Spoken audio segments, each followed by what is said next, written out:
والفجر وليال عشر والشفع والوتر واللیل اذا یسر۔ رب العالمین فرماتے ہیں فجر کی قسم، 10 راتوں کی قسم، جفت اور طاق کی قسم، رات کی قسم جب وہ جانے لگے۔ ان کی تفسیر میں تھوڑی سی بات فرمایا والفجر، فجر سے کون سی فجر مراد ہے؟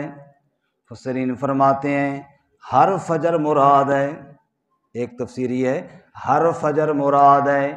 روزانہ جب مسجد کی میناروں سے صدا آتی ہے اللہ اکبر، رب العالمین فرماتے ہیں یہ فجر کا وقت تمہیں بلا رہا ہے، آخرت کی زندگی کے لیے کچھ تیاری کر لو۔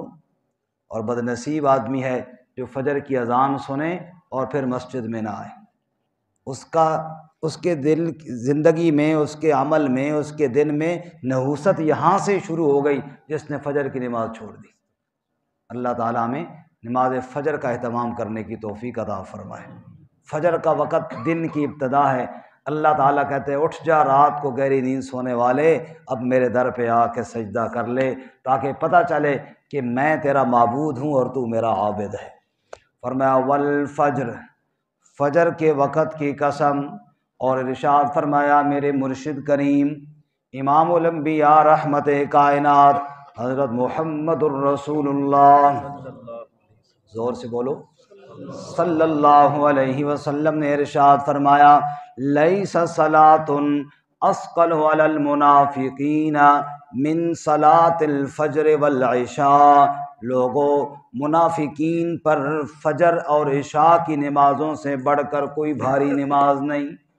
اور آگے اللہ کے نبی نے فرمایا اگر دنیا والوں کو پتہ چل جائے کہ فجر پڑھنے پر اللہ کیا عطا فرماتے ہیں، اگر فجر پر جو انعامات اللہ دیتے ہیں، اگر دنیا والوں کو ان انعامات کا پتہ چل جائے، اللہ کے نبی فرماتے ہیں گھٹنوں کے بل گھسٹ کر بھی آنا پڑے پھر بھی ضرور آئیں گے، لیکن پتہ نہیں ہے نا، اس لیے غفلت میں سوئے رہتے ہیں۔ تو والفجر، بعض کہتے ہیں عرفے کی فجر۔ اللہ ہم سب کو میدان عرفات میں جانے کی توفیق عطا فرمائے۔ 9 ذوالحجہ کا دن ہوگا، عرفے کا دن ہوگا، زبان پہ صدا ہوگی لبیک اللہم لبیک لبیک لا شریک لک لبیک ان الحمد والنعمت لک والملک لا شریک لک۔ منا سے حاجی روانہ ہو رہے ہیں، عرفات کے میدان میں جا رہے ہیں، وہاں روئیں گے دھوئیں گے، اپنے روٹھے ہوئے رب کو منائیں گے۔ اللہ فرماتے ہیں یہ فجر جو عرفے والی ہیں یہ اس بات کا تمہیں سبق سکھا رہی ہیں، اللہ کو منانے کا وقت آ گیا ہے۔ سورۃ الحدید میں اللہ فرماتے ہیں الم یأن للذین آمنوا ان تخشع قلوبہم لذکر اللہ۔ اگر اللہ تعالیٰ کا ڈر ابھی تمہارے دل میں نہیں آیا تو کب آئے گا؟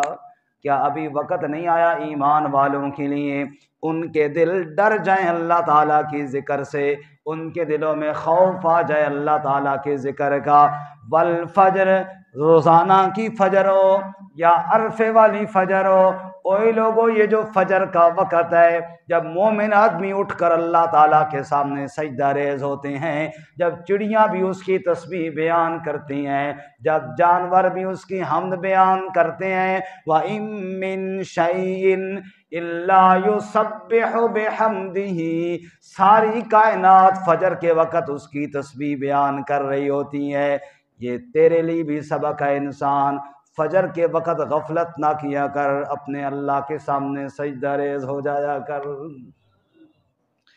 والفجر ولیال عشر، اور نمبر 2 10 راتوں کی قسم۔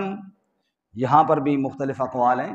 10 راتوں سے مراد یا تو رمضان کے آخری عشرے کی 10 راتیں ہیں جب معتکفین مسجد میں آ جاتے ہیں، خیمے لگا کر کے بیٹھ جاتے ہیں، دنیا سے کٹ گئے، گھر والوں سے دور ہو گئے، دوست احباب سے کٹ گئے، اللہ کے گھر کونے میں آ کر بیٹھ گئے ہیں۔ تیرا در ہو میرا سر ہو، میرا دل ہو تیرا گھر ہو، تمنا مختصر سی ہے مگر تمہید طولانی، ساری کائنات سے کٹ کے تیرے در پہ یا اللہ بیٹھ گئے ہیں، بس تو میرا معبود ہے، میں تیرا عابد ہوں، تو میری مشکلیں حل نہیں کرے گا تو کون کرے گا، تجھے نہ پکاروں تو کس کو پکاروں، تیرے سامنے حاجتیں بیان نہ کروں تو کس کے سامنے بیان کروں۔ وَلَيَالٍ عَشْرٍ، وہ رمضان کی 10 راتیں جن راتوں میں مومن آدمی رب کے سامنے فریادیں کر رہے ہوتے ہیں، اللہ کہتے ہیں وہ راتیں گواہ ہیں اس بات کی، لوگوں اللہ کو منانا چاہیے۔ یا نمبر 2، وَلَيَالٍ عَشْرٍ، ذوالحجہ کی پہلی 10 راتیں، ذوالحجہ کی جو 10 راتیں ہیں عید قربان سے تک، فرمایا یہ راتیں جو ہیں بڑی پیاری راتیں ہیں، ذوالحجہ کے اوقات اللہ نے تمہارے گناہوں کو بخشنے کے لیے بنائے ہیں، فَأَكْثِرُوا فِيهِنَّ مِنَ التَّكْبِيرِ وَالتَّهْلِيلِ وَالتَّحْمِيدِ، میرے نبی صلی اللہ علیہ وسلم نے فرمایا ان دنوں میں خوب لا الہ الا اللہ کہا کرو، خوب سبحان اللہ کہا کرو، خوب الحمدللہ کہا کرو، دھرتی پر بندے رب کو یاد کریں، اللہ عرش سے ان کو جواب دے۔ تو یہ کیا ہے؟ ذوالحجہ کی راتیں۔ اسی طرح تیسری تفسیر وَلَيَالٍ عَشْرٍ، محرم کی 10 راتیں، محرم کی پہلی 10 راتیں، پہلے 10 دنوں والی راتیں مراد ہیں، وہ سال کا ابتدا ہو رہا ہے۔ ارے محرم کی فجر بھی بڑی عجیب ہے، سال کا ابتدا ہو رہا ہے، اور جناب محرم کی راتیں بھی بڑی شان والی ہیں، اللہ کے سامنے مومن فریادیں کر رہے ہیں۔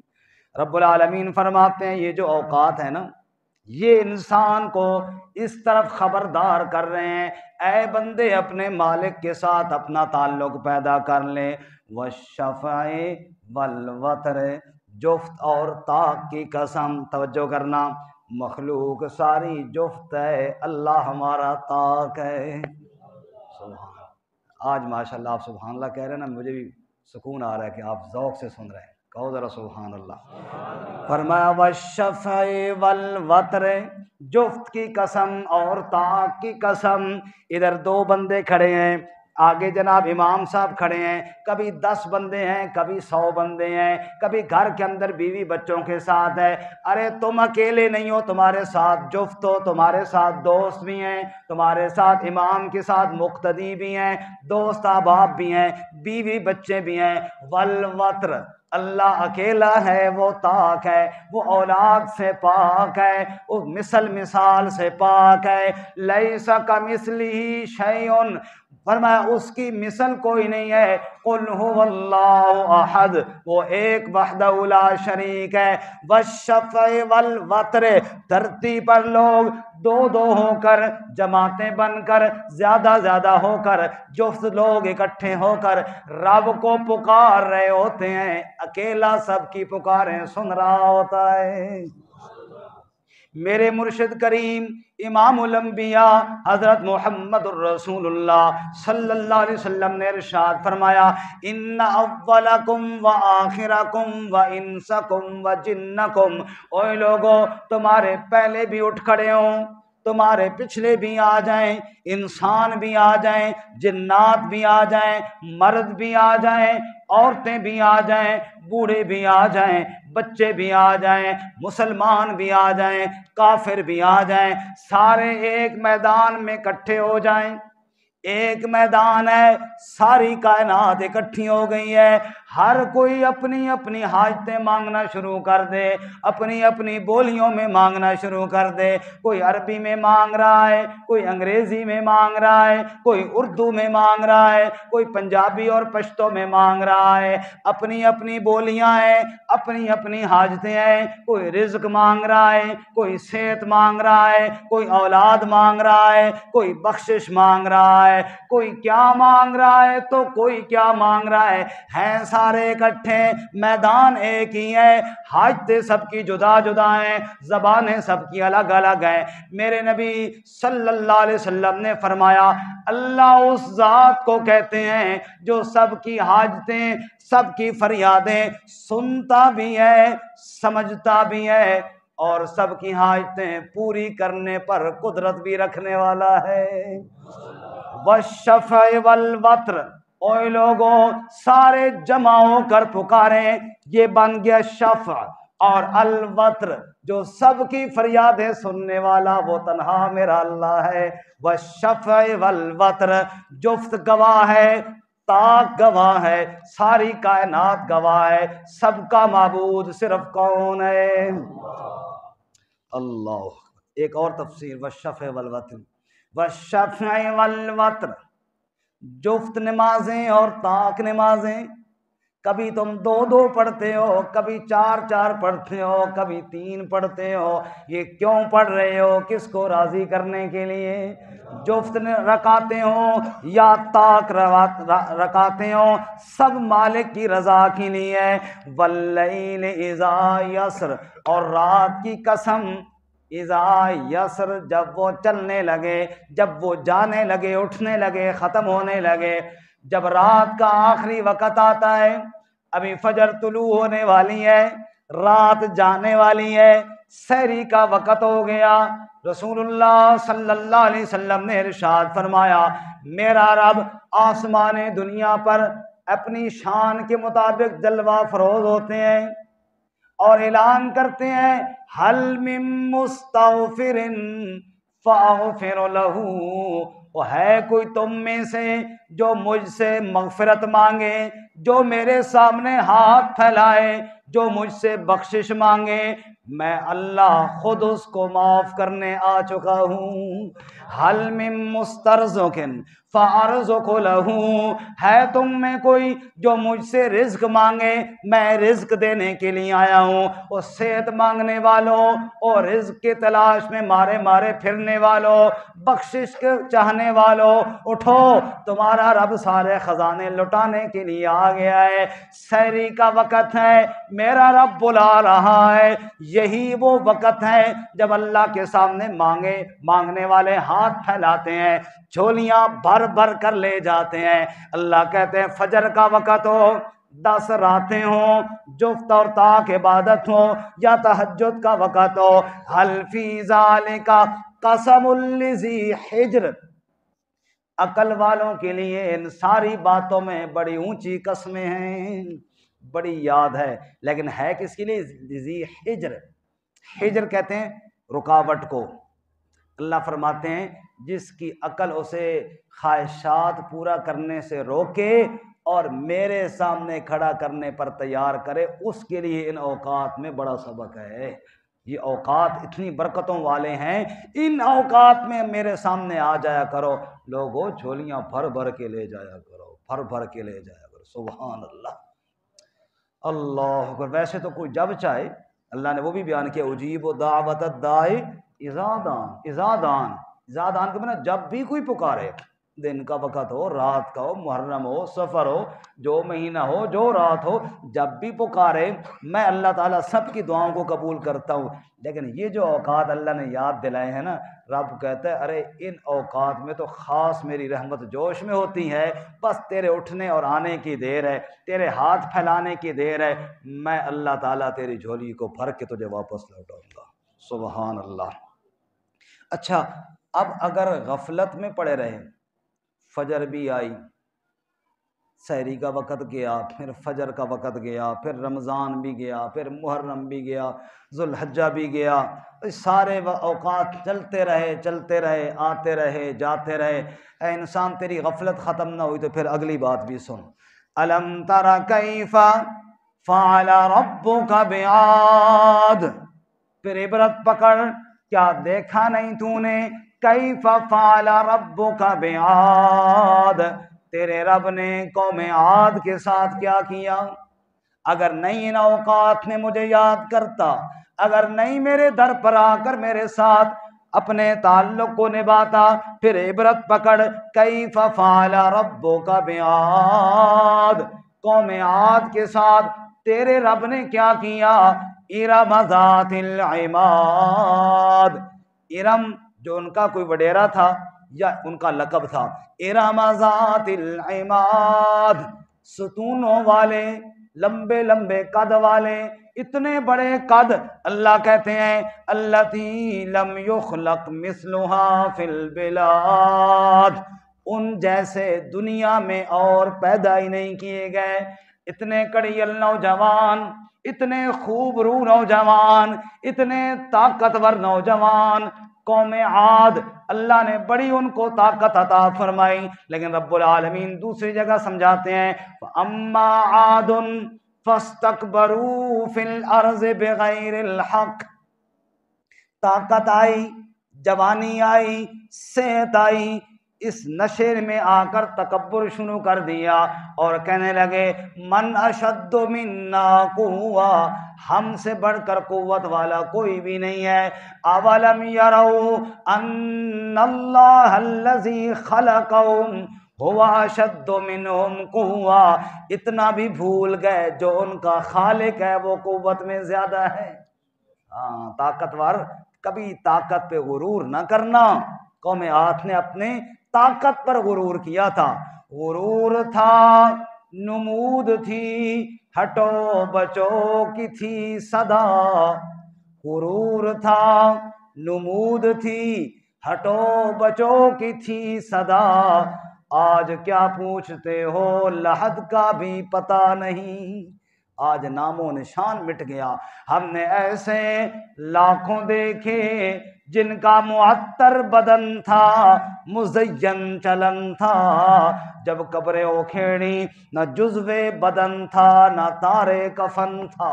دیکھو تیرے رب نے عاد کے ساتھ کیا کیا، ارم ذات العماد التی لم یخلق مثلها فی البلاد، ان جیسے شہروں میں اور کوئی نہیں تھے، دنیا میں ان جیسے اور کوئی نہ تھے، ان کا انجام دیکھو کیا ہوا۔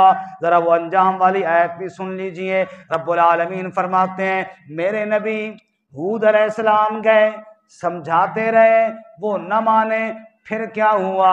ایک دن ایسے ہوا آسمان پر بادل دکھائی دیا، وہ ہود علیہ السلام کو کہنے لگے ھذا عارض ممطرنا، تو کہہ رہا تھا عذاب آئے گا، وہ دیکھ بارش آنے والی ہے، بادل آ گئے ہیں، بارش ہوگی، فصلیں خوب ہوں گی۔ اللہ فرماتے ہیں ریح فیہا عذاب علیم، جس بادل کو دیکھ کر وہ خوش ہو رہے تھے اسی بادل کے اندر میرے عذاب چھپا ہوا تھا۔ تدمر کل شیء بامر ربھا فاصبحوا لا یری الا مساکنہم، ہر چیز کو تباہ و برباد کر دیا، ہوا کے جھونکے آئے، تیز جھکڑ طوفان چلے، کتنا عرصہ؟ فرمایا سخرها علیہم 7 لیال و 8 ایام، 7 راتیں اور 8 دن، پورا ہفتہ اللہ تعالیٰ نے ہوا کو چلایا اور ان کو اٹھا اٹھا کر پھینکا، سروں کو آپس میں ٹکرایا، کسی کو پہاڑ پہ پھینکا، کسی کو دیوار پہ پھینکا، پورا ہفتہ جیسے نوجوان فٹ بال پھینکتے ہیں اس طرح اللہ تعالیٰ ان کو ذلیل کرتا رہا۔ اور پھر اللہ نے کہا فَهَلْ تَرَى لَهُم مِّن بَاقِيَةٍ، اب جا کر دیکھو ایک بھی باقی نہیں بچا، ساری قوم کو اللہ نے تباہ و برباد کر دیا۔ سب کو استغفر اللہ۔ رب العالمین فرماتے ہیں وہ فجر میں سونے والو، وہ غفلت میں رمضان گزارنے والو، یہ میرے اوقات جو میں نے تمہیں عطا کیے ہیں، ایویں غفلت میں سوئے پڑے رہتے ہو، ان اوقات کو قیمتی بناؤ ورنہ قوم عاد سے عبرت حاصل کرو۔ آگے فرماتے ہیں وَثَمُودَ الَّذِينَ جَابُوا الصَّخْرَ بِالْوَادِ، دوسری مثال قوم سمود کی ہے۔ قوم عاد کے بعد قوم سمود، صالح علیہ السلام ان کے پاس گئے، ان کا کام کیا تھا؟ الذین جابوا الصخر بالواد، پتھر کی چٹانوں کو تراشتے تھے وادیوں میں، پتھر تراش تراش کے بلڈنگیں بنا رہے ہیں۔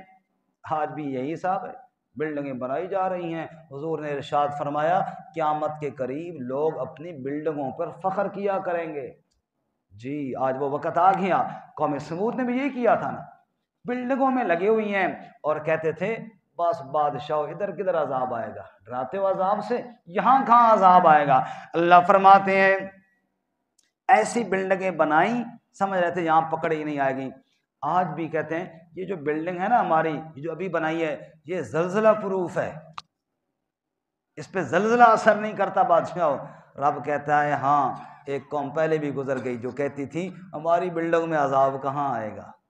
جی آج آپ نے سنا ہوگا نا، زلزلہ پروف بلڈنگیں بن گئی ہیں جی، ان پہ زلزلہ اثر نہیں کرتا۔ اللہ فرماتے ہیں آؤ سنو، وَثَمُودَ الَّذِينَ جَابُوا الصَّخْرَ بِالْوَادِ، جنہوں نے وادیوں میں پتھروں کو تراشا، اونچے اونچے محل بنائے۔